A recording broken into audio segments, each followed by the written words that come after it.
Good evening from the Health Education campus of Case Western Reserve University and the Cleveland Clinic. I'm Chris Wallace of Fox News, and I welcome you to the first of the 2020 presidential debates between President Donald J. Trump and former Vice President Joe Biden. This debate is sponsored by the Commission on Presidential Debates. The commission has designed the format, 6 roughly 15-minute segments, with 2-minute answers from each candidate to the first question, then open discussion for the rest of each segment. Both campaigns have agreed to these rules. For the record, I decided the topics and the questions in each topic. I can assure you, none of the questions has been shared with the commission or the two candidates. This debate is being conducted under health and safety protocols designed by the Cleveland Clinic, which is serving as the health security advisor to the commission for all 4 debates. As a precaution, both campaigns have agreed the candidates will not shake hands at the beginning of tonight's debate. The audience here in the hall has promised to remain silent. No cheers, no boos or other interruptions, so we, and more importantly you, can focus on what the candidates have to say. No noise except right now, as we welcome the Republican nominee, President Trump, and the Democratic nominee, Vice President Biden.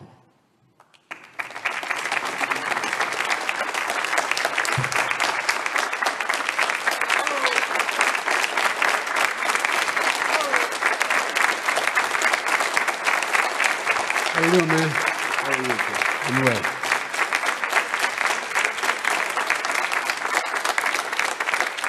Gentlemen, a lot of people have been waiting for this night, so let's get going. Our first subject is the Supreme Court.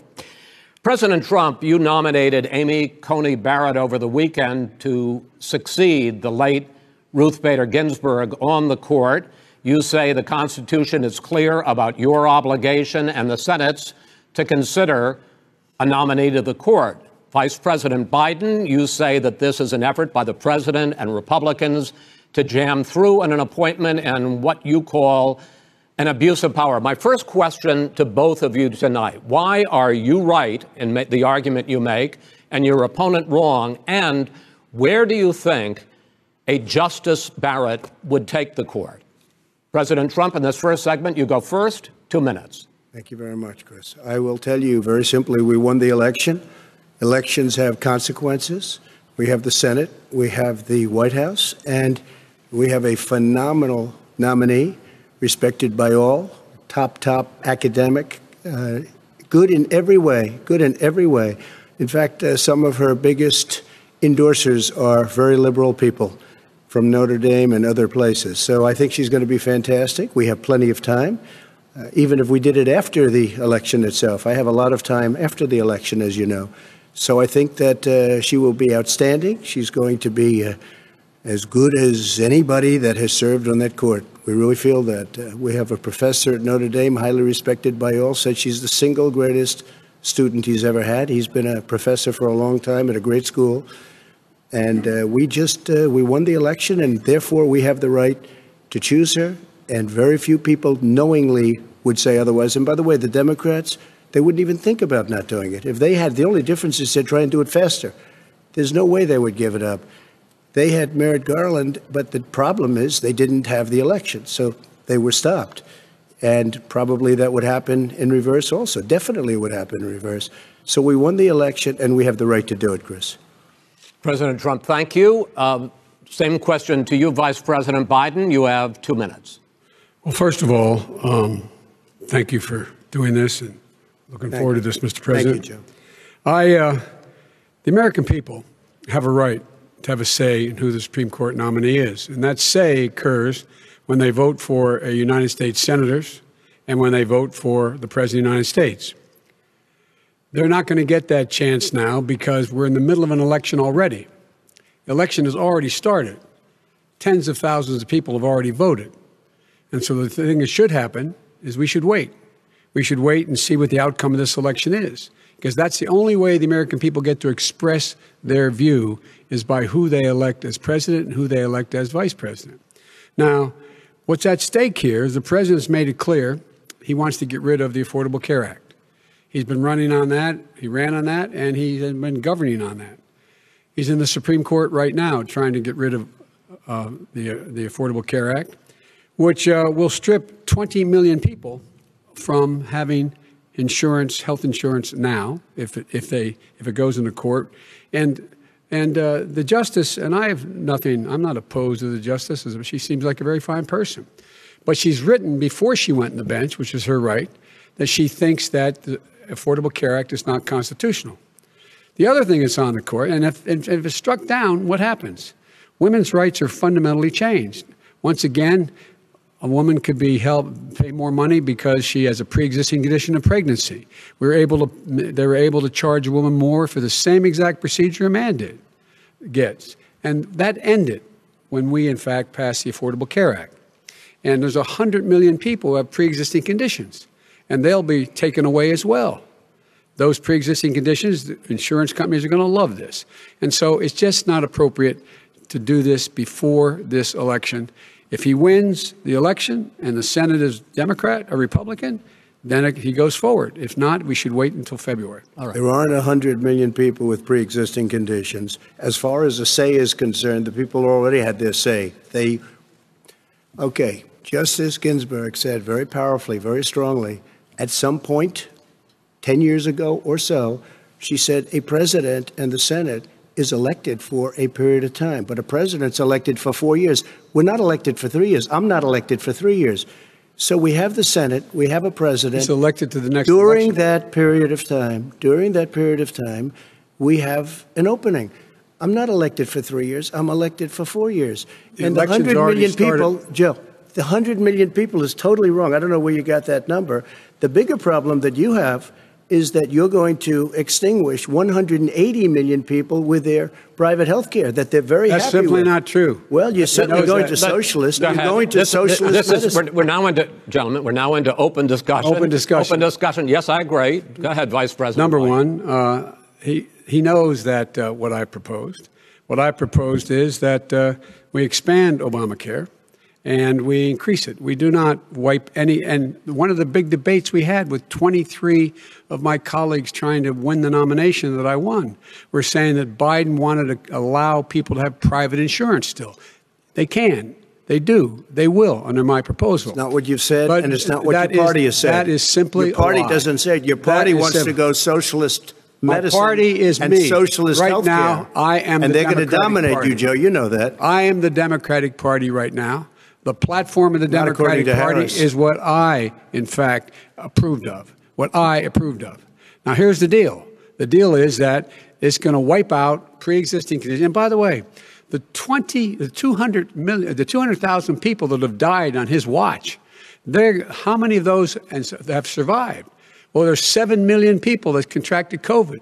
What does it mean for them going forward if you strike down the Affordable Care Act? Joe, you've had 308,000 military people dying because you couldn't provide them proper health care in the military. So don't tell me about this. I'm happy to talk about this. And if you were here, it wouldn't be 200. It would be 2 million people because you were very late on the draw. You didn't want me to ban China, which was heavily infected. You didn't want me to ban gentlemen, Europe, which was heavily infected. You would have been much later, Joe. Mr. President, much later. Mr. President. You're talking about 2 million people. Mr. President, as a moderator, we are going to talk about COVID in the next segment, but go ahead. Let me finish. The point is that the president also is opposed to Roe v. Wade. That's on the ballot as well in the court. And so that's also at stake right now. And so the election is already You don't know it's begun. on the ballot. Why is it on the ballot? Because why is it on the ballot? It's not on the ballot. It's on the ballot in the court. I don't think so. In the court. Well, there's nothing happening there. Donald, would you just you don't be quiet know for her view on Roe v. Wade. You don't know her view. Well, all right. Let's talk. We got a lot to unpack here, gentlemen. We got a lot of time. So on health care, and then we'll come back to Roe v. Wade. All right. Mr. President, the Supreme Court will hear a case a week after the election in which the Trump administration, along with 18 state attorneys general, are seeking to overturn Obamacare, to end Obamacare. You have spent the last... Because they want to give good health care. If I may ask my question, sir. Good health care. Over the last 4 years, you have promised to repeal and replace Obamacare, but you have never in these 4 years come up with a plan, a comprehensive plan to replace Obamacare. Of course I have. Well, I got rid of the individual mandate. I'm going to give you an opportunity. I got rid of the individual mandate, which was a big chunk of Obamacare. That is absolutely a big thing. That was the worst part of Obamacare. Sir, Chris, that was the worst part of Obama. Let me ask my question. Well, I'll ask Joe. The individual mandate was the most unpopular aspect of Obamacare. I got rid of it. I'd like you and we will protect people with President, I'm the moderator of this conditions. debate, and I would like you to let me ask my question, and then you can answer your question. Go ahead. You, in the course of these 4 years, have never come up with a comprehensive plan to replace Obamacare. And just this last Thursday, you signed a largely symbolic executive order to protect people with pre-existing conditions 5 days before this debate. So my question, sir, is what is the Trump health care plan? Fine. Well, first of all, I guess I'm debating you, not him, but that's okay. I'm not surprised. Let me just tell you something, that there's nothing symbolic. I'm cutting drug prices. I'm going with favored nations, which no president has the courage to do because you're going against big pharma. Drug prices will be coming down 80 or 90%. You could have done it during your 47-year period in government, but you didn't do it.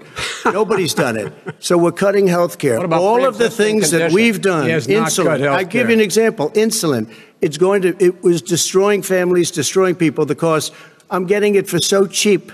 It's like water. You want to know the truth. So cheap. Take a look at all of the drugs what we're doing, prescription drug prices. We're going to allow our governors now to go to other countries to buy drugs because they pay just a tiny fraction. As I say, this is open discussion. No, let me ask you about, this is big stuff. Sir, you'll be happy. I'm about to pick up on one of your points to ask the vice president, which is he points out that you would like to add a public option to Obamacare, and the argument that he makes and other Republicans make is that that is going to end private insurance. It is not. And well, if I can ask you the question, it will not end. What your party says, by the way. It will end private insurance and create a government takeover of health care. It does not. It's only for those people who are so poor they qualify for Medicaid. They can get that free in most states, except governors who want to deny people who are poor Medicaid. Anyone who qualifies for Medicare Medicaid would automatically be enrolled in the public option. The vast majority of the American people would still not be in that option, number one. You agreed with Bernie Sanders, who's far left, on the manifesto, we call it, and that gives you socialized medicine. Look, hey, Are you saying I'm not going to listen to him. The fact of the matter is, I beat Bernie Sanders. Not by much. I beat him a whole hell of a lot. I'm here standing facing you, old buddy. Pocahontas would have left 2 days early. You would have lost every primary. All he knows how to do is Super Tuesday. You got very lucky. Here's the deal. I got very lucky. I'm going to get very lucky tonight as well. And tonight I'm going to make sure, because here's the deal. Here's the deal. The fact is that everything he's saying so far is simply a lie. I'm not here to call out his lies. Everybody knows he's a liar. But you I just want to make sure. Joe, you're the liar. I want to make sure. You graduated last in your class, not first in your class.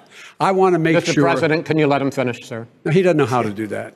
He has, You'd be surprised. You picked You'd be surprised. the wrong guy, the wrong night at the wrong time. Listen, you agreed with Bernie Sanders to the manifesto. The whole idea. Let him. There is no manifesto, number one. Please let him speak, Mr. Number President. two. You just lost the left. Number two. You just lost the left. You agreed with Bernie Sanders on a plan folks, absolutely agreed folks, do you have any idea what this clown's doing? They call it Do you have any socialized medicine. Mr. President. I'll tell you what. He is not for any help for people needing health care. Because he, in fact, already has cost 10 million people their health care that they had from their employers because of his recession. Number one. Number two, there are 20 million people getting health care through Obamacare now that he wants to take it away. He won't ever look you in the eye and say that's what he wants to do. Take it away. No, I want to give them better health care at a much lower price because by the way, he doesn't know how. He doesn't know how to do that. I've already fixed it. He has never offered a plan. Fixed it to an extent. He has never done a single thing. As you might know, but probably does. Gentlemen, you realize if you're both speaking at the same time, and it's too expensive. Let the president. Go ahead, sir. Obamacare is no good. We made it better, and I had a choice to make very early on. We took away the individual mandate. We guarantee pre-existing conditions, but took away the individual mandate. Listen, this is the way it is. And that destroyed That they shouldn't even call it Obamacare. Then I had a choice to make. Do I let my people run it really well or badly? Yeah. If I run it badly, they'll probably blame him, but they'll blame me. But more importantly, I want to help people. Okay? I said, you got to run it so well. That's what and I just had a meeting with them. They said the problem is no matter how well you run Obamacare, it's a disaster. It's too expensive. Okay. Premiums are too high, and it doesn't work. So we do want to get rid of it. Chris, we want to get rid of it. I understand it, sir, but I have to give you roughly equal time. Good. Please let the vice president talk. Good. He has no plan for health care. Of course we do. He sends out wishful thinking. He has executive orders that have no power. He hasn't lowered drug costs for anybody. He's been promising a health care plan since he got elected. He has none, like almost everything else he talks about. He does not have a plan. He doesn't have a plan. And the fact is, this man doesn't know what he's talking about. All right. I have one final question for you, sure. Mr. Vice President. If Senate Republicans, we were talking originally about the Supreme Court here, if Senate Republicans go ahead and confirm Justice Barrett, there has been talk about ending the filibuster or even packing the court, adding to the 9 justices there. You call this a distraction by the president, but in fact, it wasn't brought up by the president. It was brought up by some of your Democratic colleagues in the Congress. So my question to you is, you have refused in the past to talk about it. Are you willing to tell the American people tonight whether or not you will support either ending the filibuster or packing the court? Whatever position I take on that, that'll become the issue. The issue is the American people should speak. You should go out and vote. You're in voting now. Vote and let your senators know how strongly you feel. Vote now. Are you going to pack the court? Make sure you, in fact, let people know you're a senator. I'm not going to answer the question. Why would you answer that because question? The question is, the question is, radical left. Will you shut up, man? Listen, who is on your list, Joe? Who's on your list? Right. Gentlemen, I think this is so unprecedented. He's going to pack the court. I'm not going to give a list. We have ended this segment. We're going to move on to the second segment. That was really a productive segment, wasn't it? Keep yapping, man. The people understand, Joe. They sure 47 years, you've done nothing. They understand. All right. The second subject is COVID-19, which is an awfully serious subject. So let's try to be serious about it. We have had more than 7 million cases of coronavirus in the United States, and more than 200,000 people have died. Even after we produce a vaccine, experts say that it could be months or even years before we come back to anything approaching normal. My question for both of you is, based on what you have said and done so far, and what you have said you would do starting in 2021, why should the American people trust you more than your opponent to deal with this public health crisis going forward? In this case, the question goes to you first, sir. 2 minutes uninterrupted. Good luck. 200,000 dead. As you said, over 7 million infected in the United States. We, in fact, have 4% of the world's population, 20% of the deaths. 40,000 people a day are contracting COVID. In addition to that, about between 750 and 1,000 people a day are dying. When he was presented with that number, he said, it is what it is.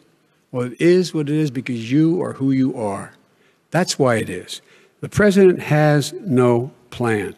He hasn't laid out anything. He knew all the way back in February how serious this crisis was. He knew it was a deadly disease.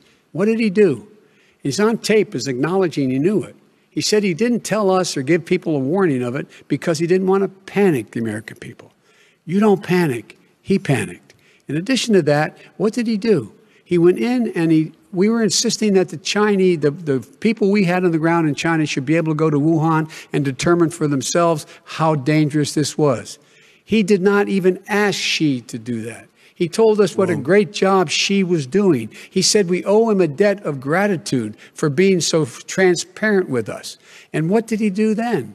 He then did nothing. He waited and waited and waited. He still doesn't have a plan. I laid out back in March exactly what we should be doing.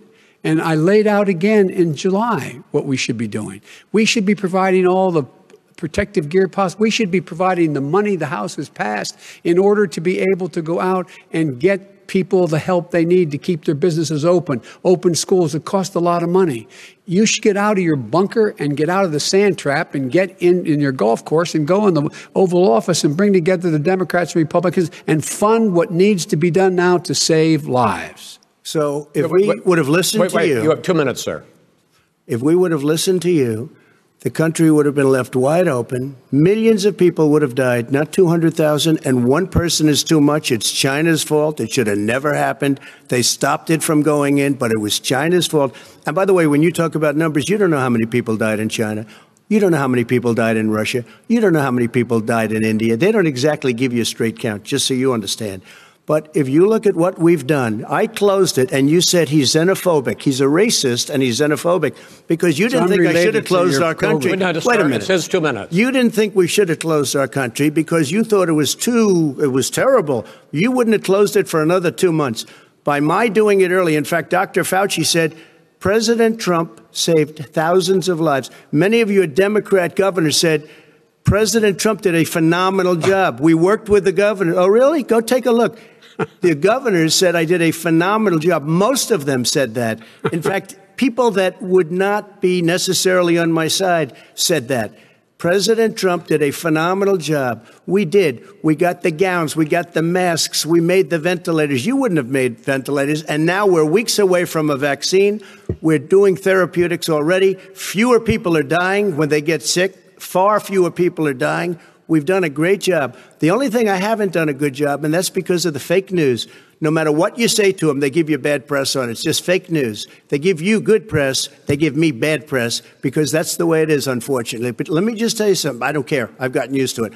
But I'll tell you, Joe, you could never have done the job that we did. You don't have it in your blood. You could have never done that job. I know how to do the job. I know how to get the job Well, you didn't do very well in swine flu. H1N1, you were a disaster. Your own chief of staff said you were a disaster. 14,000 people died, not 200,000. There was no economic recession. Sir, you made a there was no recession. You made a point. Let him answer. And there was no one. We didn't shut down the economy. This is his economy he's shut down. The reason it's shut down is because, look, you folks at home, how many of you got up this morning and had an empty chair at the kitchen table because someone died of COVID? How many of you were in a situation where you lost your mom or dad and you couldn't even speak to them? You had a nurse holding a phone up so you could, in fact, say goodbye. You would have lost far more people. Far more people. And, you would have been and by the way, his own CDC director says we could lose as many as another 200,000 people between now and the end of the year. And he held up. He said, if we just wear a mask, we can save half those numbers. Just a mask. And by the way, in terms of the whole notion of a vaccine, we're for a vaccine, but I don't trust him at all, nor do you. I know you don't. What we trust is a scientist. You don't trust Dr. Johnson Fauci. Johnson, Pfizer? Okay, by the way, gentlemen, let me move on to questions about the future, because you both have touched on two of the questions I'm going to ask. Focusing on the future first, President Trump, you have repeatedly either contradicted or been at odds with some of your government's own top scientists. The week before last, the head of the Centers for Disease Control, Dr. Redfield, said it would be summer before the vaccine would become generally available to the public. You said that he was confused and mistaken. Those were your two words. Yeah. But Dr. Slaoui, the head of your Operation Warp Speed, has said exactly the same thing. Are they both wrong? Well, I've spoken to the companies, and we can have it a lot sooner. It's a very political thing because people like this would rather make it political than save lives. God. It is a very political thing. I've spoken to Pfizer. I've spoken to all of the people that you have to speak to. We have great Moderna, Johnson & Johnson, and others. They can go faster than that by a lot. Become very political because the left, or I don't know if I call them left, I don't know what I call them. So you're suggesting that the head of your Operation Warp Speed, Dr. Slaoui? I disagree with him. Yeah, no, I disagree with both of them. And he didn't say that. He said it could be there, but it could also be much sooner. I had him in my office 2 days ago. He talked about the summer, sir, before it's generally available. Just like he said it's a possibility that we'll have the answer before November 1st. It could also be after when it's generally available. Well, we're going to deliver it right away. We have the military all set up. Logistically, they're all set up. We have our military that delivers soldiers, and they can do 200,000 a day. They're going to be delivering. This is the same man it's who all told set you up. By Easter this would be gone away. by the warm weather, it'd be gone. Miraculous, like a miracle. And by the way, maybe you could inject some bleach in your arm, and that would take care of it. This is the same man. That was said sarcastically, that was, you know that. That was said sarcastically. And so here's the deal. This man is talking about a vaccine. Every serious company is talking about maybe having a vaccine done by the end of the year. But the distribution of that vaccine will not occur until sometime beginning or the middle of next year to get it out, if we get the vaccine. And pray God we will. Pray God we will. Mr. Vice President, I want to pick up, though. You'll have the vaccine sooner. I want to pick up on this question, though. You say the public can trust the scientists, but they can't trust President Trump. In fact, you said that again tonight. Your running mate, Senator Harris, goes further, saying the public health experts, quote, will be muzzled, will be suppressed. Given the fact that polls already show that people are concerned about the vaccine and are reluctant to take it, are you and your running mate, Senator Harris, contributing to that fear? No more than the question you just asked him. You pointed out. He puts pressure and disagrees with his own scientists. But you're saying Senator Harris is saying you can't trust the scientists. No, you can trust the scientists. She didn't say that. You can't trust. She said the public health experts, quote, will be muzzled, will be suppressed. Well, that's what he's going to try to do. But there's millions of scientists, there's thousands of scientists out there, like here at this great hospital, that don't work for him. Their job doesn't depend on him. That's not. They're the people. And by the way, I spoke to the scientists that are in charge. By the way, they will have the vaccine very soon. Let him finish. Do you believe for a moment what he's telling you in light of all the lies he's told you about the whole issue relating to COVID?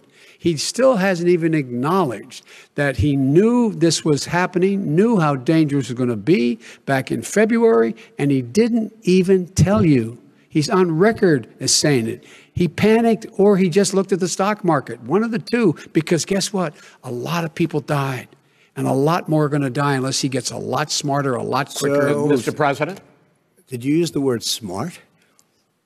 So you said you went to Delaware State, but you forgot the name of your college.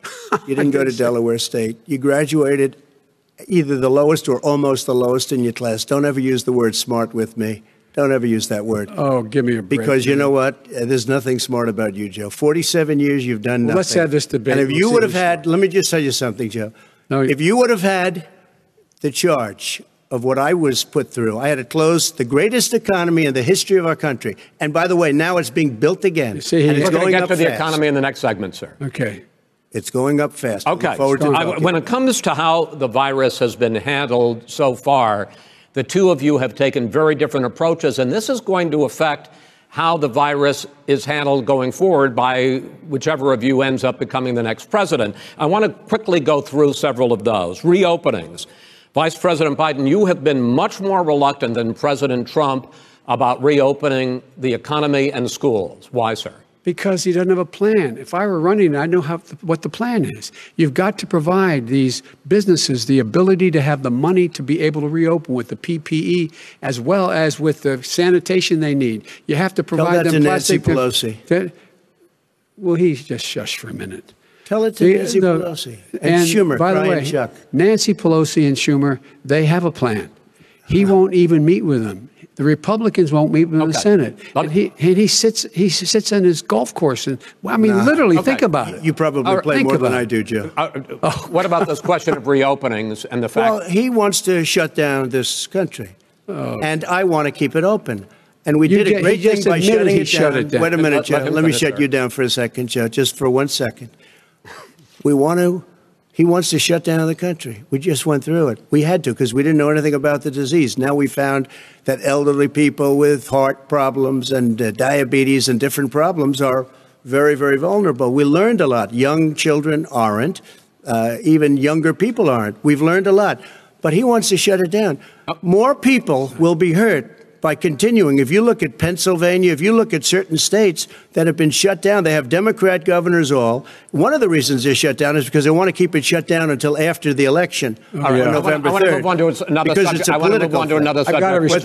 But those states are not doing well that are shut down right now. Respond to that. President Trump, you have begun to increasingly question the effectiveness of masks as a disease preventer. And in fact, recently you have cited the issue of waiters touching their masks and touching plates. Are you questioning No, I think the masks efficacy are okay. of You have masks? to understand, if you look, I mean, I have a mask right here. I put a mask on, when I think I need it.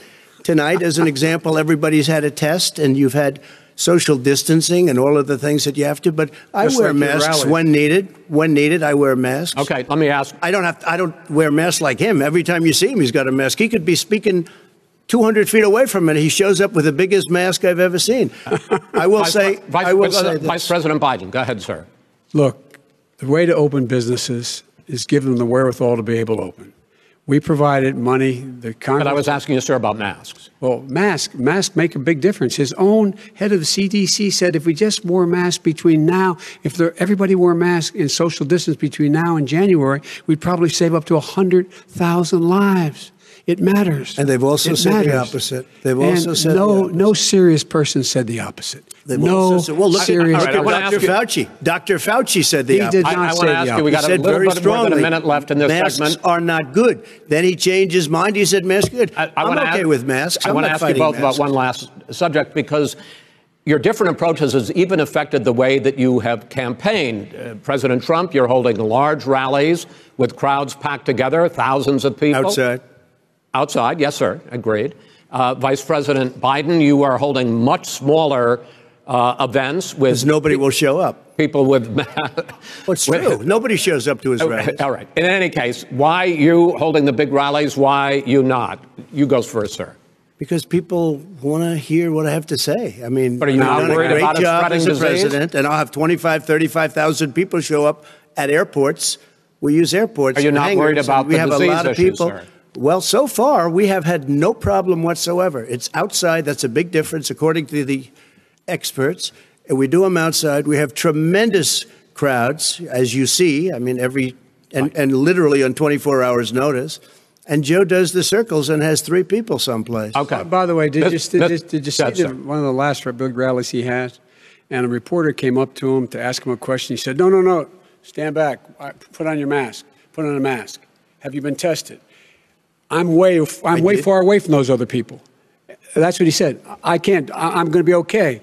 He's not worried about you. He's not worried about the people out there breathing in one another. We've had no negative effect. No negative effect. We've had no negative effect. And we've had 35,000, 40,000 people at these rallies. Just quickly finish up, because I want to move on to our next. Yes, I would. He's been totally irresponsible the way in which he has handled the social distancing and people wearing masks, basically encourage them not to.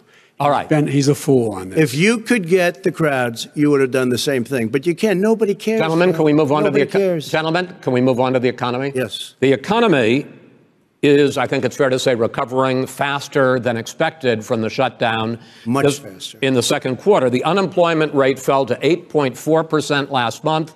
The Federal Reserve says the hit to growth, which is going to be there, is not going to be nearly as big as they had expected. President Trump, you say we are in a V-shaped recovery. Vice President Biden, you say it's more of a K-shape. What difference does that mean to the American people in terms of the economy? President Trump, in this segment, you go first. So we built the greatest economy in history. We closed it down because of the China plague. When the plague came in, we closed it down, which was very hard psychologically to do. He didn't think we should close it down, and he was wrong. And again, 2 million people would be dead now instead of still 204,000 people is too much. One person is too much. Should have never happened from China. But what happened is we closed it down, and now we're reopening, and we're doing record business. We had 10.4 million people in a 4-month period that we've put back into the workforce. That's a record the likes of which nobody's ever seen before. And he wants to close down he will shut it down again. He will destroy this country. You know, a lot of people, between drugs and alcohol and depression, when you start shutting it down, you take a look at what's happening at some of your Democrat-run states where they have these tough shutdowns. And I'm telling you, it's because they don't want to open it. One of them came out last week. You saw that. Oh, we're going to open up on November 9th. Why November 9th? Because it's after the election. They think they're hurting us by keeping them closed. They're hurting people. People know what to do. They can social distance. They can wash their hands. They can wear masks. They can do whatever they want. But they got to open these states up. When you look at North Carolina, when you look, and these governors are under siege, Pennsylvania, Michigan, and a couple of others, you got to open these states up. It's not fair. You're talking about almost, it's like being in prison. And you look at what's going on with divorce, look at what's going on with alcoholism and drugs. It's a very, very sad thing. And he'll close down the whole country. This guy will close down the whole country and destroy our country. Our country is coming back incredibly well, setting records as it does it. We don't need somebody to come in and say, let's shut it down. All right. Your 2 minutes, sir. We're now moved to you. As I said, posing the question, the president says it's a V-shaped recovery. You say it's a K-shaped recovery. What's the difference? The difference is millionaires and billionaires like him in the middle of the COVID crisis have done very well. Billionaires have made another $300 billion because of his profligate tax proposal, and he only focused on the market. But you folks at home, you folks living in Scranton and Claymont and all the small towns and working class towns in America, how well are you doing? This guy paid a total of $750 in taxes. Sir, wait, no, sir, it's just wrong statement. I understand. You've agreed to the 2 minutes, so please let him have it. Do I get my time back? The fact is that he has, in fact, worked on this in a way that he's going to be the first president of the United States to leave office having fewer jobs in his administration than when he became president. Fewer jobs than when he became president. First one in American history. Secondly, the people who have lost their jobs are those people who have been on the front lines, those people who have been saving our lives, those people who have been out there dying, people who've been putting themselves in the way to make sure that we could all try to make it. And the idea that he is insisting that we go forward and open when you have almost half the states in America with a significant increase in COVID deaths and COVID cases in the United States of America.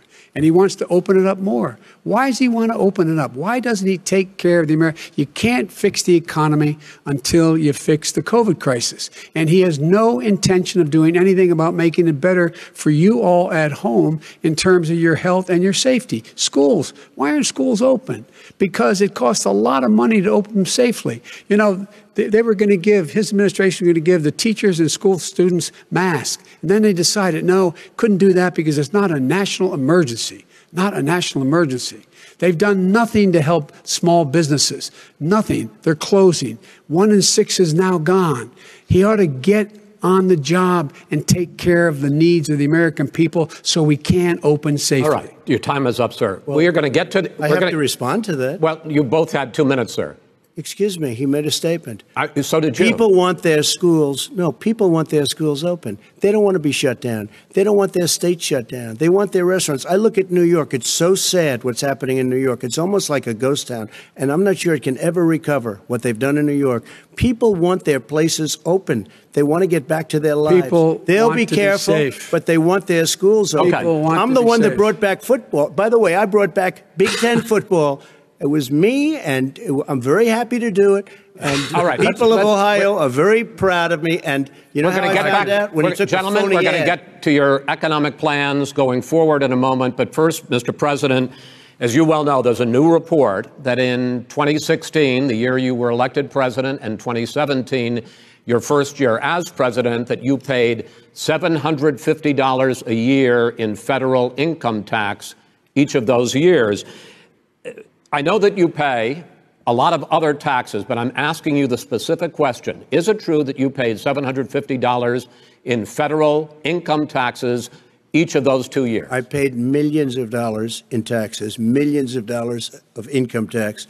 And let me just tell you, there was a story in one of the papers. I paid $38 million 1 year. I paid $27 million. Show us your tax returns. I went... you'll see it as soon as it's finished. You'll see it. You know, if you want to go to the Board of Elections. There's a 118-page or so report that says everything I have, every bank I have, I'm totally under-leveraged because the assets are extremely good. And I built a great company. I'm asking you a specific question, which is... But let me tell you... I understand all of that. I understand all of that. No, Mr. President, go ahead. I'm asking you a question. Will you tell us how much you paid in federal income taxes in 2016 and 2017? Millions of dollars. You paid millions of dollars? Millions of dollars, So yes. not $750? Millions of dollars, and you'll get to see it. And you'll get to see it. But let me just tell you, Chris, let me just tell you something, that it was the tax laws. I don't want to pay tax. Before I came here, I was a private developer. I was a private business people. Like every other private person, unless they're stupid, they go through the laws, and that's what it is. He passed a tax bill that gave us all these privileges for depreciation and for tax credits. We build a building and we get tax credits, like the hotel on Pennsylvania Avenue. You get a massive, which, by the way, was given to me by the Obama administration, if you can believe that. Now, the man got fired right after that happened. But Vice President Biden, you want to respond? Yeah, I do want to respond. Look, the tax code that made him, put him in a position that he pays less tax than a school teacher makes on the money a school teacher makes is because of him he says he's smart because he can take advantage of the tax code. And he does take advantage of the tax code. That's why I'm going to eliminate the Trump tax cuts.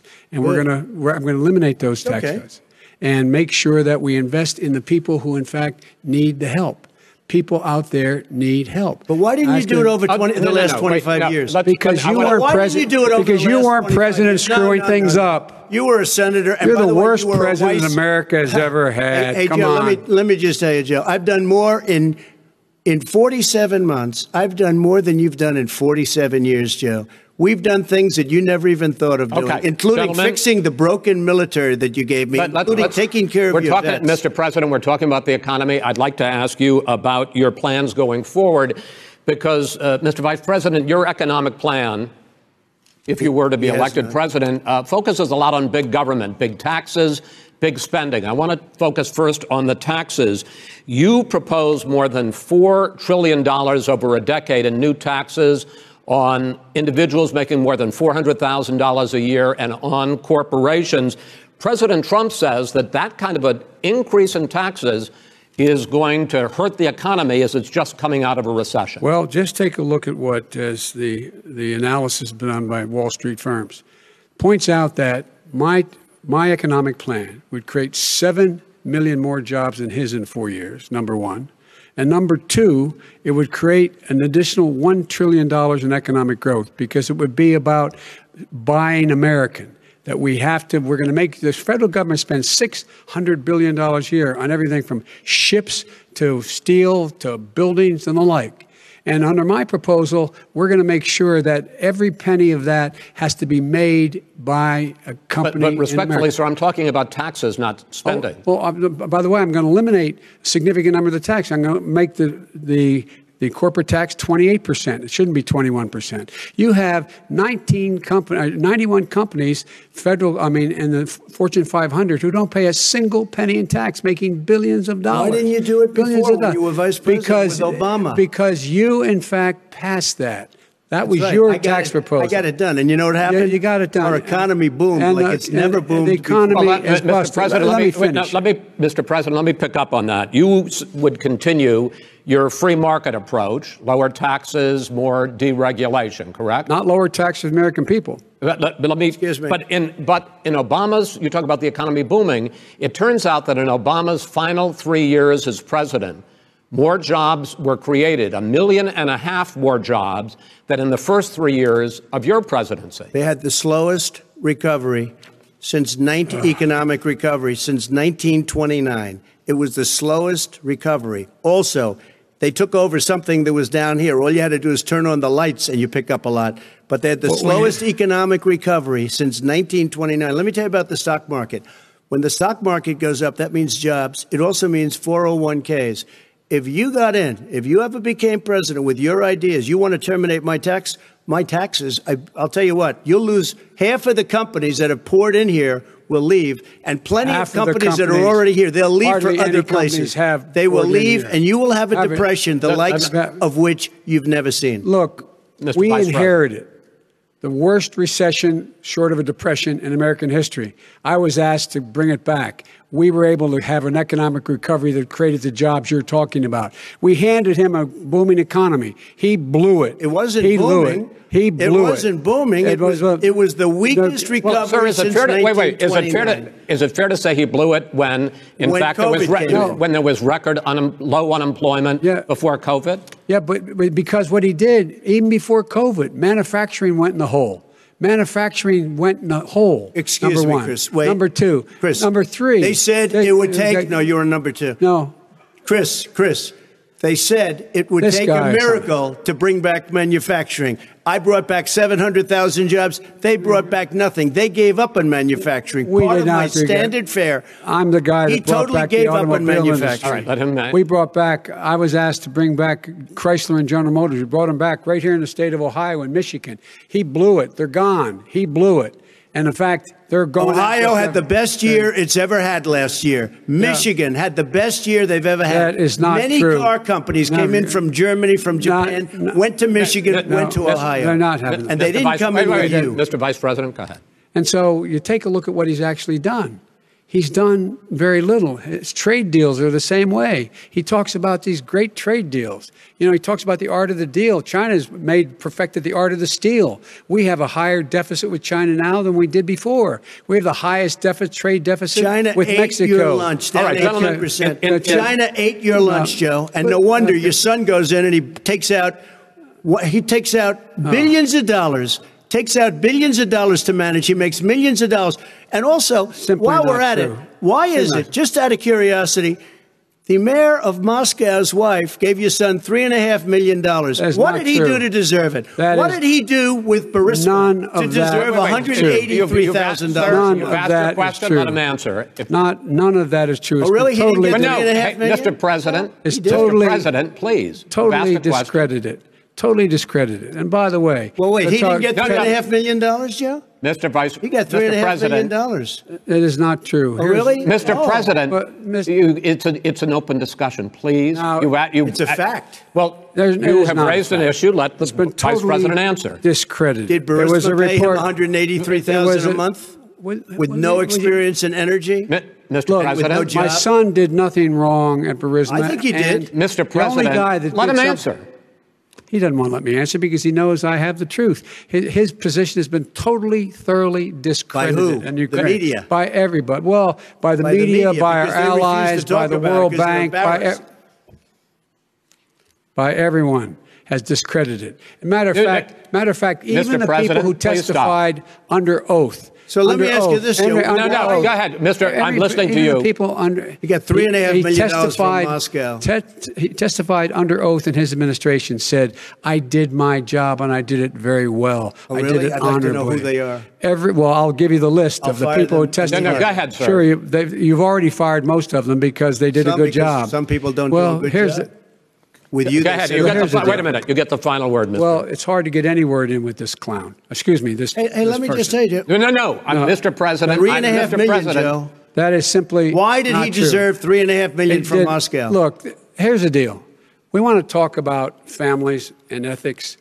I don't want to do that. I mean, his family we could talk about all night. His family's already... My family lost a fortune by coming down and helping us with government. And that's such a... Mr. President. Every single one of them lost a fortune. This is not about my family or his family. It's about your family. The American people. He doesn't... That's not true. It doesn't want to talk about what you need. You, the American people. It's about you. That's what we're talking about here. All right, that's the end of the segment. We're moving on. He didn't take them. Well, Vice President, no. Can I be honest? It's a very important question. Try to be honest. He stood up. The answer to the question is no. Ukraine. No, sir. With $1 billion, if you that is absolutely you know what, not true. You're doing it. You're going to have true, gentlemen.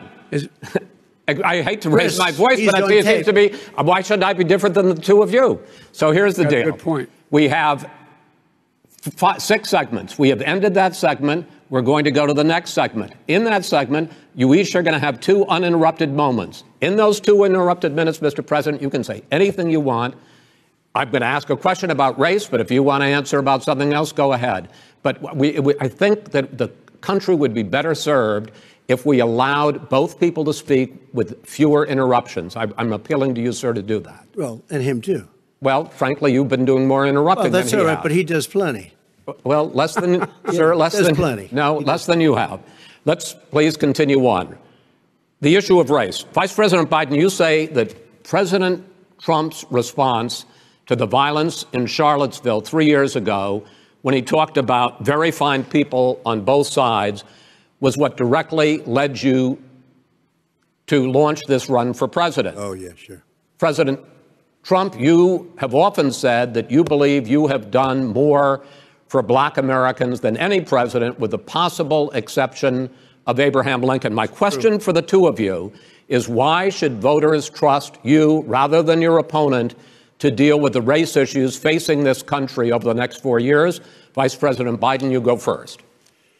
It's about equity and equality. It's about decency. It's about the Constitution.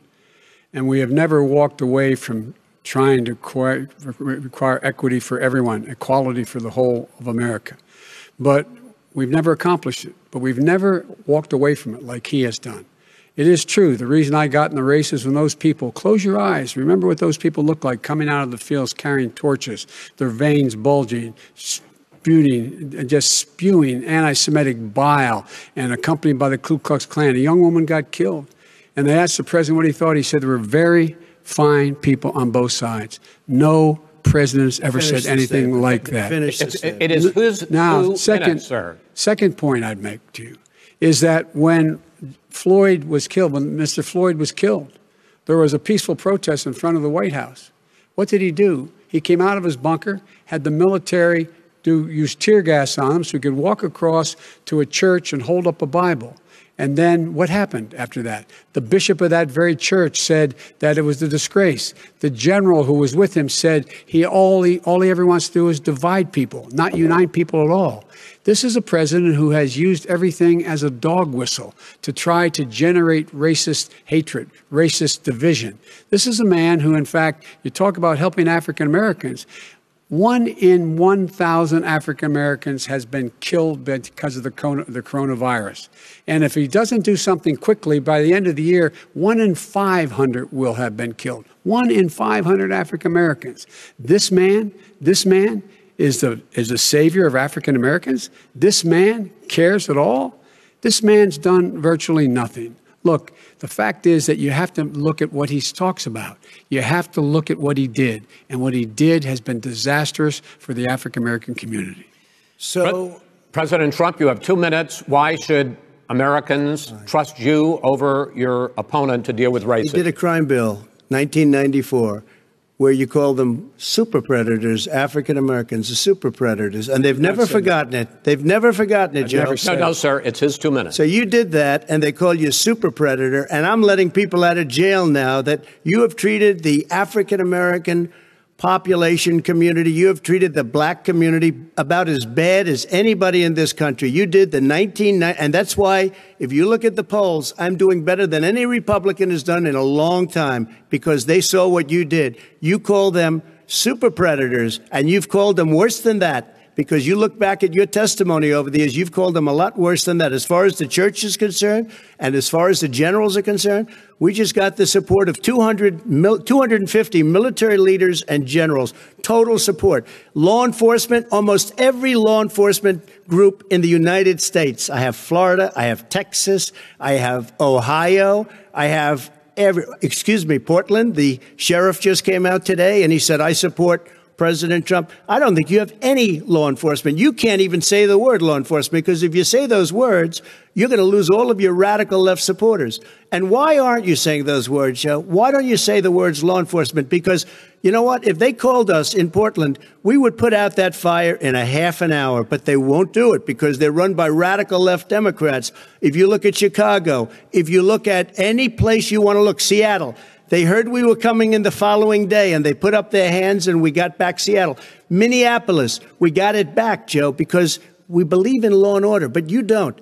The top 10 cities and just about the top 40 cities are run by Democrats and, in many cases, radical left. And they've got you wrapped around their finger, Joe, to a point where you don't want to say anything about law and order. And I'll tell you what, the people of this country want and demand law and order, and you're afraid to even say it. All right. I want to return to the question of race. Vice President Biden, after the grand jury in the Breonna Taylor case decided not to charge any of the police with homicide, you said it raises the question, quote, whether justice could be equally applied in America. Do you believe that there is a separate but unequal system of justice for blacks in this country? Yes, there is. There's systemic injustice in this country, in education and work and in law enforcement and the way in which it's enforced. But look, the vast majority of police officers are good, decent, honorable men and women. They risk their lives every day to take care of us. But there are some bad apples. And when they occur, when they find them, they have to be sorted out. They have to be held accountable. They have to be held accountable.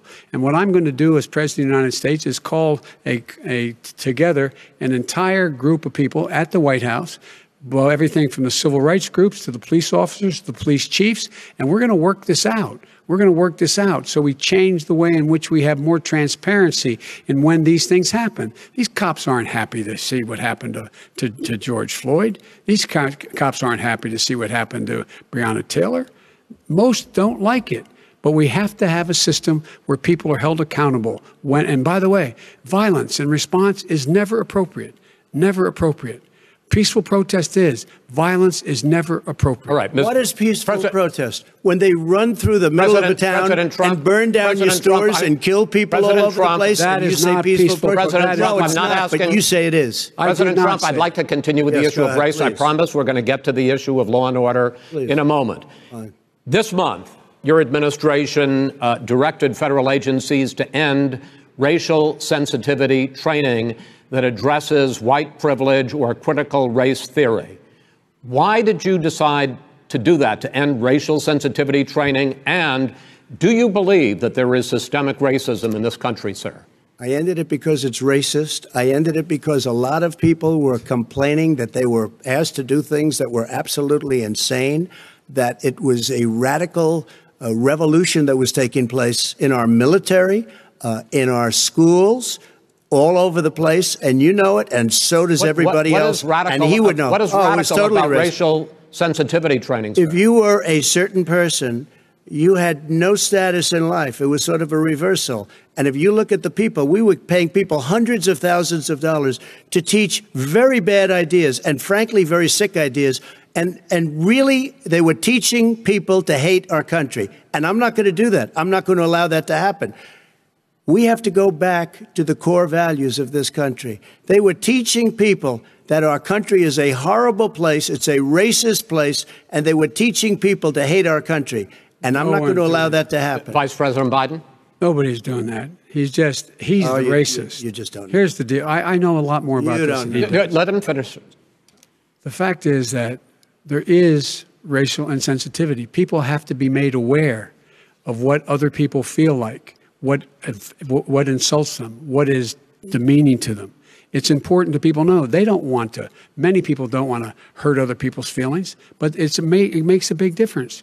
It makes a gigantic difference in the way a child is able to grow up and have a sense of self-esteem. It's a little bit like how this guy and his friends look down on so many people. They look down their nose on people like Irish Catholics like me and grew up in Scranton. They look down on people who don't have money. They look down on people who are of a different faith. They look down on people who are a different color. In fact, we're all Americans. The only way we're going to bring this country together is bring everybody together. There's nothing we cannot do if we do it together. We can take this on and we can defeat racism in America. President Trump, sir. During the Obama-Biden administration, there was tremendous division.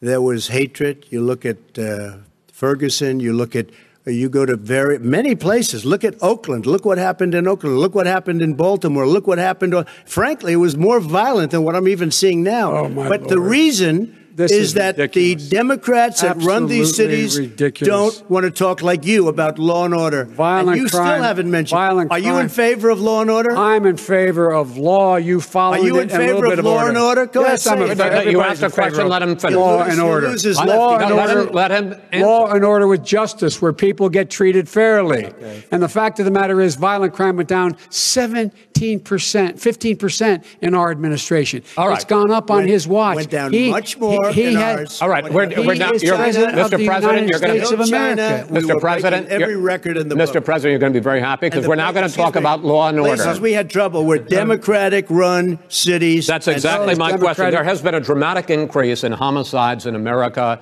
this summer, particularly, and you often blame that on Democratic mayors and Democratic governors, but in fact, there have been equivalent spikes in Republican-led cities like Tulsa and Fort Worth.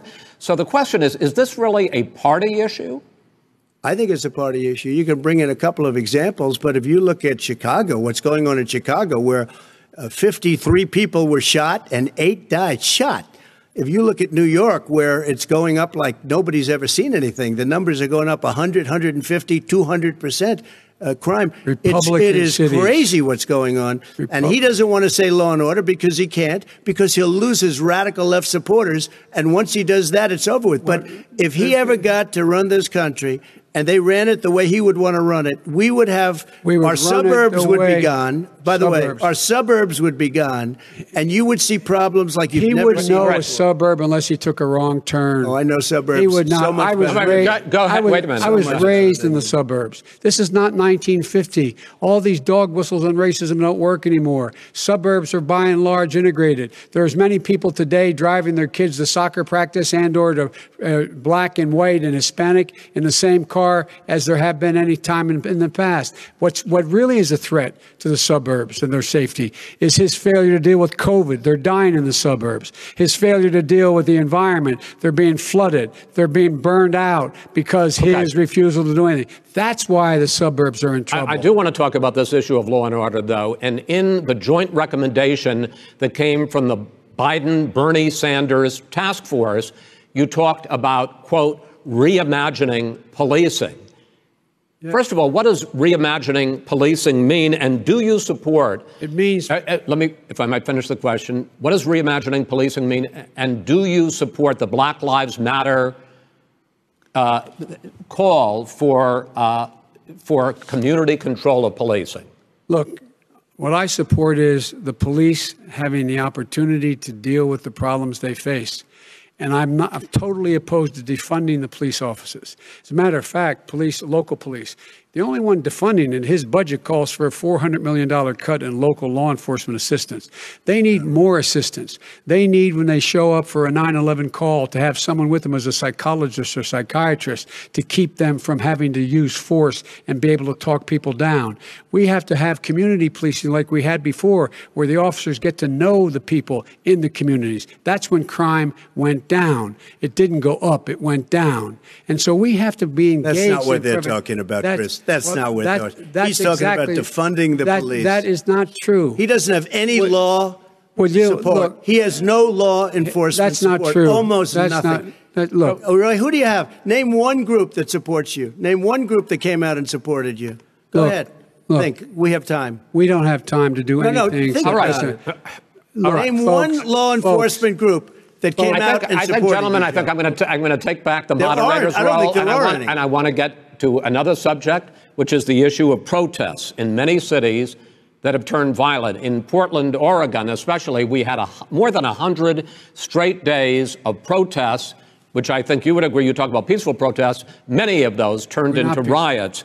Mr. Vice President, you say that people who commit crimes should be held accountable. The question I have, though, is, as the Democratic nominee, and earlier tonight you said that you are the Democratic Party right now, have you ever called the Democratic mayor of Portland or the Democratic governor of Oregon and said, hey, you got to stop this, bring in the National Guard, do whatever it takes, but you stop the days and months of violence in Portland?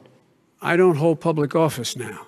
I am a former vice president. I've made it clear in my public statements that the violence should be prosecuted. It should be prosecuted, and anyone who commits it. But you've never called for the people, the leader. Excuse me, sir. You had never called for the leaders in Portland and in Oregon to bring in the National Guard and knock off 100 days of riots. They can, in fact, take care of it if he just stay out of the way. Look here. Oh, really? Really? Here's the thing. I sent in the U.S. Marshals to get the killer of the young man in the middle of the street. They shot him, and for 3 days, President Trump, Portland wouldn't do anything. I had to send in the U.S. Marshals. They took care of business. Go ahead, sir. And by the way, his own former spokesperson said, riots and chaos and violence help his cause. That's what this is all about. I don't know who said that. I do. Who? I think Kellyanne Conway. I don't think she said that. She said that. And so here's the point. The point is that that's what he is, keeps trying to rile everything up. He doesn't want to calm things down. Instead of going in and talking to people and saying, let's get everybody together, figure out how to deal with this. What's he do? He just pours gasoline in the fire constantly, and every single solitary time. And to end this, button up this segment, I'm going to give you a minute to answer, sir. You have repeatedly criticized. I have to answer his statement. No, you have his repeatedly. Statement. Wait, you have just 1 second. No, you've been talking back and forth. You made a statement. I'm asking you. I would love to end it. Sir. I would love to end it. You know, if you want to switch seats. We could very quickly. We could do that, but I'd send in the National Guard. It would be over. There'd be no problem. Okay. But they don't want to accept the National Guard. You have repeatedly criticized the vice president for not specifically calling out Antifa and other left-wing extremist groups. But are you willing tonight to condemn white supremacists and militia groups and to say that they need to stand down and not add to the violence in a number of these cities, as we saw in Kenosha and as we've seen in Portland? Sure, are you I'm prepared to specifically do it? Well, go ahead, I would say almost everything I see is from the left wing, not from the right wing. So what are you saying? I'm willing to do anything. I want to see peace. Then do it, sir. Say it. Do it. Say it. Do you want to call him? What do you want to call him? Give me a name. Give me a white name. Supremacists and who would you like me to condemn? White supremacists and right Proud Boys. Stand back and stand by. But I'll tell you what. Somebody's got to do something about Antifa and the left, because this is not a right-wing problem. This is a left-wing. FBI director This is a left-wing problem. White supremacists. Antifa's an idea, not an organization. Oh, you got it. Not militia. That's what his FBI. His FBI director said. Well, then you know what? No, we're done, sir. We're moving on to the next. We're moving. When a bat hits you over the head, that's not an idea. Everybody in your administration tells you the truth has a bad idea. Can I tell you what? You have no ideas. Antifa is a dangerous, all right, radical gentlemen, group. We're now moving on to the Trump and Biden records. They'll overthrow you. When a president, I'm going to ask a question. When the president seeks a second term, it is generally a referendum on his record. But Vice President Biden, you like to quote one of your dad's sayings, which is, don't compare me to the almighty, compare me to the alternative. And in this case, sir, you are the alternative. Looking at both of your records, I'm going to ask each of you, why should voters elect you president over your opponent? In this segment, President Trump, you go first, 2 minutes. Because there has never been an administration or president who has done more than I've done in a period of 3.5 years. And that's despite the impeachment hoax. And you saw what happened today with Hillary Clinton, where it was a whole big con job. But despite going through all of these things, where I had to fight both flanks and behind me and above, there has never been an administration that's done what I've done. The greatest, before COVID came in, the greatest economy in history, lowest unemployment numbers. Everything was good. Everything was going. And by the way, there was unity going to happen. People were calling me for the first time in years. They were calling and they were saying, it's time maybe. And then what happened? We got hit, but now we're building it back up again. A rebuilding of the military, including Space Force and all of the other things. A fixing of the VA, which was a mess under him. 308,000 people died because they didn't have proper health care. It was a mess. And we now got a 91% approval rating at the VA, our vets. We take care of our vets. But we've rebuilt our military. The job that we've done, and I'll tell you something, some people say maybe the most important. By the end of the first term, I'll have approximately 300 federal judges and Court of Appeals judges, 300, and hopefully 3 great Supreme Court justices. That is a record, the likes of which very few people, and you know one of the reasons I'll have so many judges? Because President Obama and him left me 128 judges to fill. When you leave office, you don't leave any judges. That's like, you just don't do that. They left 128 openings, and if I were a member of his party, because they have a little different philosophy, I'd say if you left us 128 openings, you can't be a good president. You can't be a good vice president. But I want to thank you because it gives us almost, it'll probably be above that number by the end of this term. 300 judges. It's a record. Looking at both your records, why should voters elect you president as opposed to President Trump? You have 2 minutes uninterrupted. Under this president, we become weaker, sicker, poorer, more divided, and more violent. When I was vice president, We inherited a recession. I was asked to fix it. I did. We left him a booming economy, and he caused the recession. With regard to being weaker, the fact is that I've gone head-to-head with Putin and made it clear to him we're not going to take any of his stuff. He's Putin's puppy. He still refuses to even say anything to Putin about the bounty on the heads of American soldiers. Your son got $3.5 million. And by the way, my son... Wait a minute. Mr. President, your campaign agreed to both sides would get 2-minute answers uninterrupted. Well, your side agreed to it, and why don't you observe what your campaign agreed to as a ground rule, okay, sir? He never keeps his word. No, I'm not asking. That was a rhetorical question. Can you Go add ahead, back sir. 30 seconds? Yeah, yes, okay. you may have. All right. Go ahead. So, thirdly, we're poor. The billionaires have gotten much more wealthy by a tune of over $300 to $400 billion more just since COVID. You in the home, you got less. You're in more trouble than you were before. In terms of being more violent, when we were in office, there were 15% less violence in America than there is today. He's president of the United States. It's on his watch. And with regard to more divided, the nation can't stay divided. We can't be this way. And speaking of my son, the way you talk about the military, the way you talk about them being losers and being and just being suckers. My son was in Iraq. He spent a year there. He got the Bronze Star. He got the Conspicuous Service Medal. He was not a loser. He was a patriot, and the people left behind there were heroes. Really? And I resent. Are you talking about Hunter? Are you talking about Hunter? I'm talking about my son, Beau Biden. You're talking about. I don't know Beau. I know Hunter. Yeah, Hunter got thrown out of the military. He was thrown out, dishonorably discharged. That's not true. It wasn't dishonorably. Cocaine use. And he didn't have a job until you became vice president. And once you became vice president, he made a fortune in Ukraine, in China, in Moscow, that is simply and various not other places. True. He made a fortune. My son. And he didn't have a job. My son, like a lot of people we know at home, had a drug problem. He's overtaken it. He's fixed it. He's worked on it, and I'm proud of him. But why was he given tens of millions of dollars? But he wasn't given tens of millions of dollars. That is totally discredited. We've already been totally discredited. We've already been through this. I think the American people would rather hear about more substantial subjects. Well, you know, as the moderator, sir, I'm going to make a judgment call here. Gets $3.5 million from the mayor of Moscow. Let's talk about not true. Gentlemen, that report is totally discredited. Mitt Romney on that committee said it wasn't worth taxpayers' money, that report. It was written for political reasons. You know, I'd like to talk about climate change. So would I. Okay. The forest fires in the West are raging now. They have burned millions of acres. They have displaced hundreds of thousands of people. When state officials there blame the fires on climate change, Mr. President, you said, I don't think the science knows. Over your 4 years, you have pulled the U.S. out of the Paris Climate Accord. You have rolled back a number of Obama environmental records. What do you believe about the science of climate change? And what will you do in the next 4 years to confront it? I want crystal clean water and air. I want beautiful, clean air. We have now the lowest carbon. If you look at our numbers right now, we are doing phenomenally.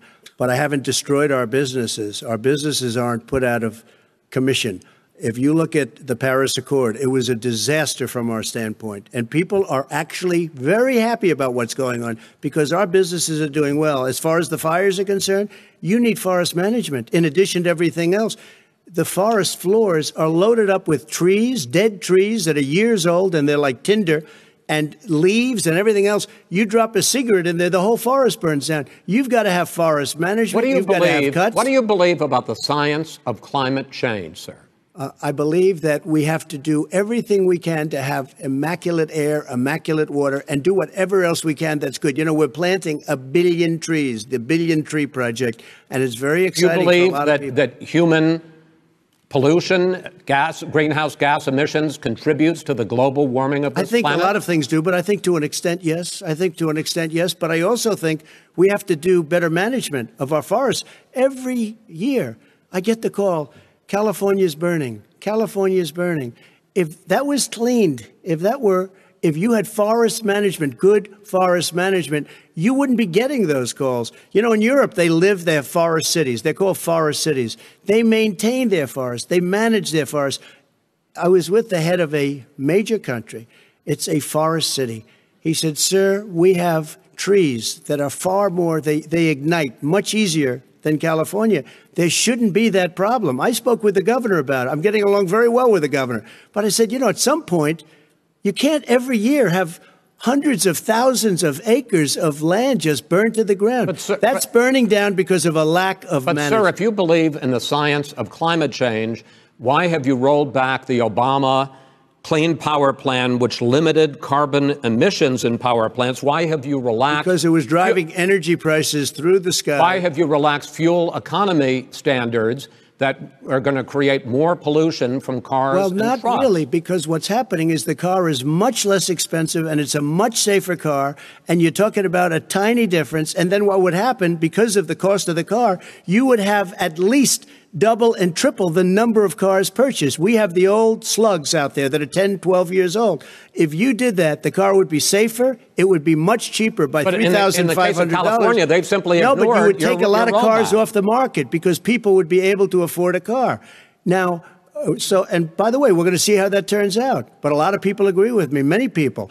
The car has gotten so expensive because they have computers all over the place for an extra little bit of gasoline. And I'm okay with electric cars, too. I think I'm all for electric cars. I've given big incentives for electric cars. But what they've done in California is just crazy. Right.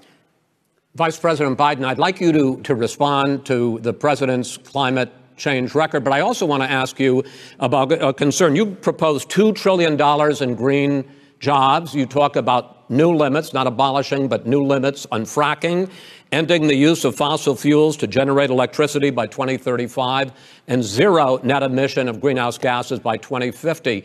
The president says a lot of these things would tank the economy and cost millions of jobs. He's absolutely wrong, number one. Number two, if in fact, during our administration, the Recovery Act, I was in charge, able to bring down the cost of renewable energy to cheaper than or as cheap as coal and gas and oil. Nobody's going to build another coal-fired plant in America.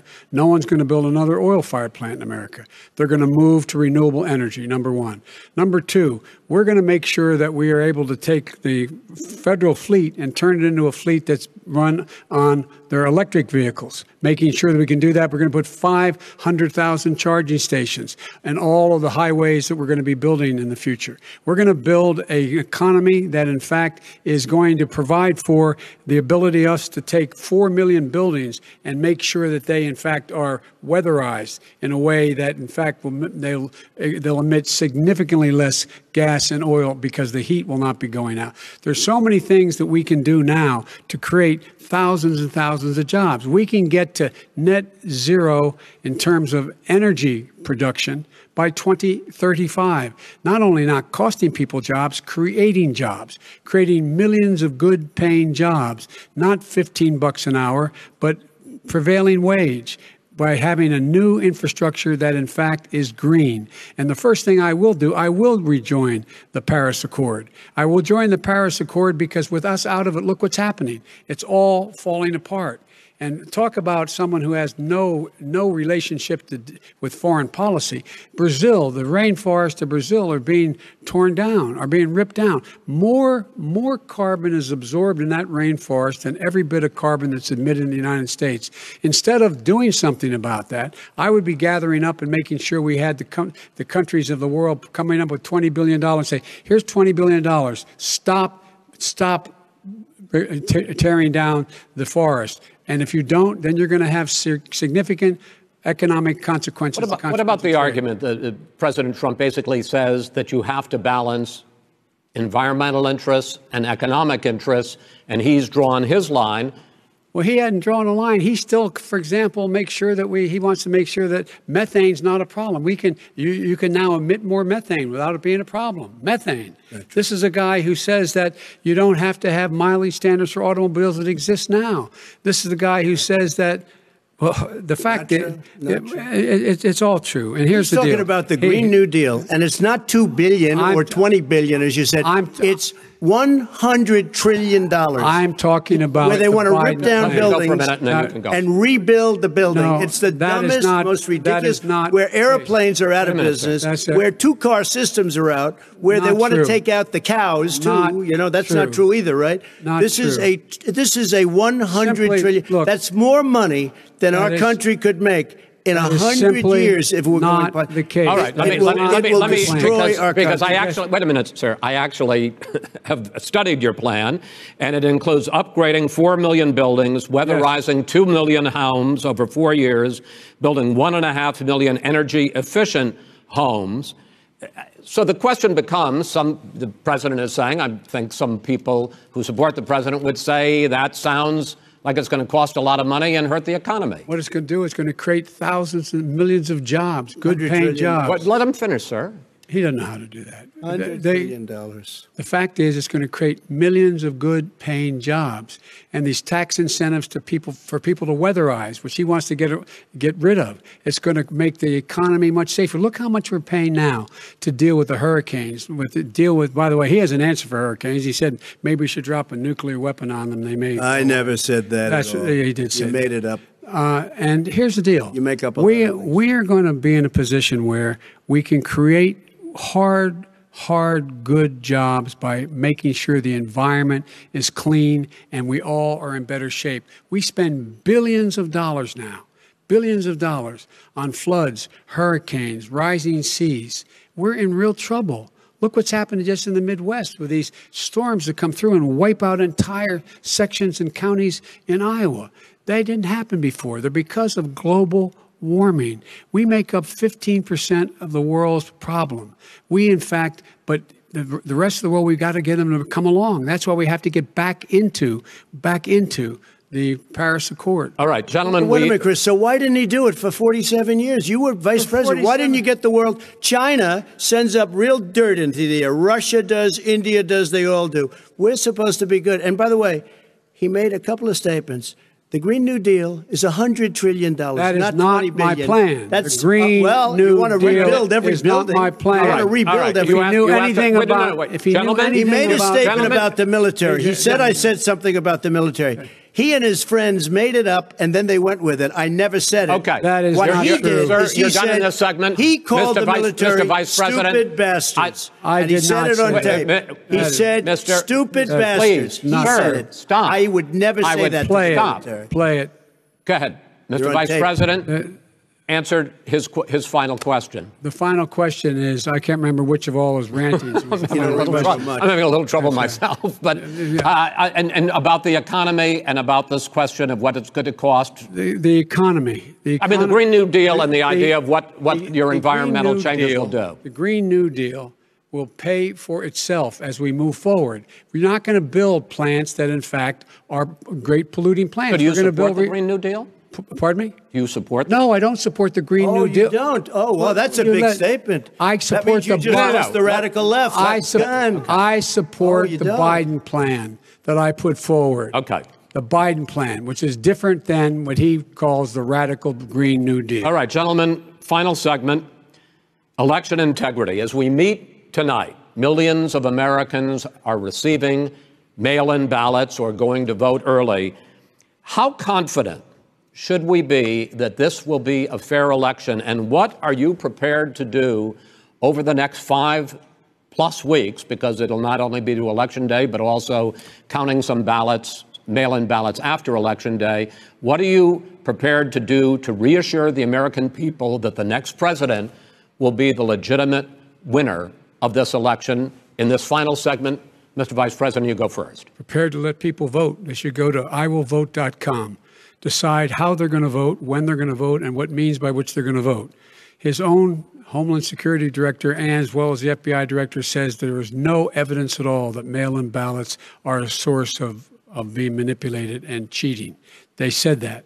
The fact is that there are going to be millions of people because of COVID that are going to be voting by mail-in ballots, like he does, by the way. He sits behind the Resolute desk and sends his ballot to Florida, number one. Number two, we're going to make sure that those people who want to vote in person are able to vote because enough poll watchers are there to make sure they can socially distance. The polls are open on time, and the polls stay open until the votes are counted. And this is all about trying to dissuade people from voting because he's trying to scare people into thinking that it's not going to be legitimate. Show up and vote. You will determine the outcome of this election. Vote, vote, vote. If you're able to vote early in your state, vote early. If you're able to vote in person, vote in person. Vote whatever way is the best way for you, because he cannot stop you from being able to determine the outcome of this election. And in terms of whether or not when the votes are counted, and they're all counted, that will be accepted. If I win, that will be accepted. If I lose, that'll be accepted. But by the way, if in fact he says he's not sure what he's going to accept, well, let me tell you something. It doesn't matter, because if we get the votes, it's going to be all over. He's going to go. He can't stay in power. It won't happen. It won't happen. So vote. Just make sure you understand you have it in your control to determine what this country is going to look like the next 4 years. Is it going to change, or you get 4 more years of these lies? Mr. President, 2 minutes. So when I listened to Joe talking about a transition, there's been no transition from when I won. I won that election. And if you look at crooked Hillary Clinton, if you look at all of the different people, there was no transition, because they came after me trying to do a coup. They came after me spying on my campaign. They started from the day I won, and even before I won, from the day I came down the escalator with our First Lady.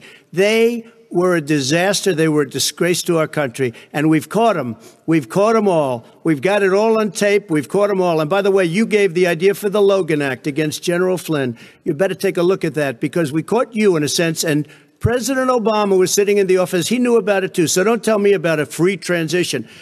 As far as the ballots are concerned, it's a disaster. A solicited ballot, okay, solicited is okay. You're soliciting, you're asking, they send it back, you send it back. I did that. If you have an unsolicited, they're sending millions of ballots all over the country. There's fraud. They found them in creeks. They found some with the name Trump, just happened to have the name Trump just the other day in a waste paper basket. They're being sent all over the place. They sent 2 in a Democrat area. They sent out 1,000 ballots. Everybody got 2 ballots. This is going to be a fraud like you've never seen. The other thing, it's nice on November 3rd, you're watching and you see who won the election. And I think we're going to do well, because people are really happy with the job we've done. But you know what? We won't know. We might not know for months, because these ballots are going to be all over. Take a look at what happened in Manhattan. Take a look at what happened in New Jersey. Take a look at what happened in Virginia and other places. They're not losing 2%, 1%, which, by the way, is too much. An election could be won or lost with that. They're losing 30 and 40%. It's a fraud, and it's a shame. And can you imagine where they say, you have to have your ballot in by November 10th. November 10th. That means that's 7 days after the election, in theory, should have been announced. Okay. We have major states with that. Sir, all run by Democrats. 2 minutes is 2 minutes. All run by Democrats. It's President Trump, it's a rigged election. You're going to be able to continue. You have been charging for months that mail-in balloting is going to be a disaster. You say it's rigged, that it's going to lead to fraud.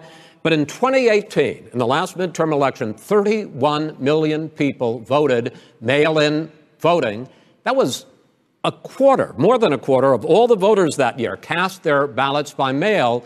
Now that millions of mail-in ballots have gone out, what are you going to do about it? And are you counting on the Supreme Court, including a Justice Barrett, to settle any dispute? Yeah, I think I'm counting on them to look at the ballots, definitely. I hope we don't need them in terms of the election itself. But for the ballots, I think so, because what's happening is incredible. I read today, where at least 1% of the ballots for 2016 were invalidated. They take them. We don't like them. We don't like them. But what are you going to do about it? There are millions of ballots going out right now. What you do is you go and vote. You do a solicited ballot, and that's okay, or you go and vote. I'm asking you about the fact that millions of people... You go and vote. You go and vote. But like they used to in the old... Millions of people... You either do, Chris, a solicited ballot where you're sending it in, they're sending it back, and you're sending... They have mailmen with lots of it. Did you see what's going on? Take a look at West Virginia, mailmen selling the ballots. They're being sold. They're being dumped in rivers. This is a horrible thing for our country. This is not going to end well. There is no evidence this is not going to end well. 5 states have had mail-in ballots for the last decade or more. 5, including 2 Republican states. And you don't have to solicit the ballot. It's sent to you. It's sent to your home. What they're saying is that it has to be a postmark by election day. If it doesn't get in till the 7th, 8th, 9th, it still should be counted. He's just afraid of counting the votes because you're wrong. You're wrong. I want to continue with you on this, Vice President Biden. Because Chris, he's so wrong when he makes a statement like that. Excuse me. Vice President Biden, the biggest problem, in fact, over the years with mail-in voting has not been fraud historically. It has been that sizable numbers, sometimes hundreds of thousands of ballots are thrown out because they have not been properly filled out or there is some other irregularity or they missed the deadline. So the question I have is, are you concerned that the Supreme Court with a Justice Barrett will settle any dispute? I'm concerned that any court would settle this because here's the deal. When you get a ballot and you fill it out, you're supposed to have an affidavit. If you didn't know, you have someone say that this is me. You should be able to, if in fact you can verify that's you before the ballot is thrown out, that's sufficient to be able to count the ballot because someone made a mistake and not dotting the correct I. Who they voted for, testify, say who they voted for, say it's you. That is totally legitimate. All right. Excuse me, Chris, when you have 80 million ballots sent in and swamping the system, you know it can't be done. You know it can't. And already there's been fraud. Mail service delivers 185 million pieces of mail a day. In 8 states, we can keep talking. In 8 states, election workers are prohibited currently by law, 8 states, from even beginning to process ballots, even take them out of the envelopes and flatten them until Election Day. That means that it's likely, because there's going to be a huge increase in mail-in balloting, that we are not going to know on election night who the winner is, that it could be days, it could be weeks, could be months, until we find out who the new president is. So first for you, sir, finally for the vice president, I hope neither of you will interrupt the other. Will you urge your supporters to stay calm during this extended period, not to engage in any civil unrest? And will you pledge tonight that you will not declare victory until the election has been independently certified? President Trump, you go first. I'm urging my supporters to go into the polls and watch very carefully, because that's what has to happen. I am urging them to do it. As you know, today there was a big problem. In Philadelphia, they went in to watch. They're called poll watchers, a very safe, very nice thing. They were thrown out. They weren't allowed to watch. You know why? Because bad things happen in Philadelphia, bad things. And I am urging my people. I hope it's going to be a fair election. If it's a fair election, I am 100% on board. But if I see tens of thousands of ballots being manipulated, I can't go along with that. And I'll tell you what, from a common sense, does that mean you're going to tell your people to take to the street? It means you have a fraudulent election. You're sending out 80 million ballots. They're not equipped to. These people aren't equipped to handle it. Number one. Number two, they cheat. They cheat. Hey, they found ballots in a waste paper basket 3 days ago, and they all had the name military ballots. They were military. They all had the name Trump on them. Vice President you think Biden, that's good? Vice President Biden, final question for you. Will you urge your supporters to stay calm while the vote is counted, and will you pledge not to declare victory until the election is independently certified? Yes, and here's the deal. We count the ballots, as you pointed out. Some of these ballots in some states can't even be opened until Election Day. And if there's thousands of ballots, it's going to take time to do it. And by the way, our military, they've been voting by ballots since the end of the Civil War, in effect. And that's what's going to happen. Why is it for them somehow not fraudulent? It's the same process. It's honest. No one has established at all that there is fraud related to mail-in ballots, that somehow it's a fraudulent process. It's already been established. Take a look at Carolyn Maloney's race. I asked you had an opportunity to respond. Look at Carolyn Maloney. Go ahead. They have no idea what happened. Vice President Biden, go ahead. He has no idea what he's talking about. Here's the deal. The fact is, I will accept it, and he will too. You know why? Because once the winner is declared, after all the ballots are counted, all the votes are counted, that'll be the end of it. That'll be the end of it. And if it's me, in fact, fine. If it's not me, I'll support the outcome. And I'll be a president not just for the Democrats. I'll be a president for Democrats and Republicans. And this guy, I want to see an honest ballot count. Gentlemen, you say that's the end of it? This is the end of this debate? Honest ballot count. We're going to leave it there. To be continued as in more debates as we go on. President Trump, Vice President Biden, it's been an interesting hour and a half. I want to thank you both for participating in the first of 3 debates that you have agreed to engage in. We want to thank Case Western Reserve University and the Cleveland Clinic for hosting this event. The next debate, sponsored by the Commission on Presidential Debates, will be 1 week from tomorrow, October 7th, at the University of Utah in Salt Lake City. The 2 vice presidential nominees, Vice President Mike Pence and Senator Kamala Harris, will debate at 9 p.m. Eastern that night. We hope you watch. Until then, thank you and good night.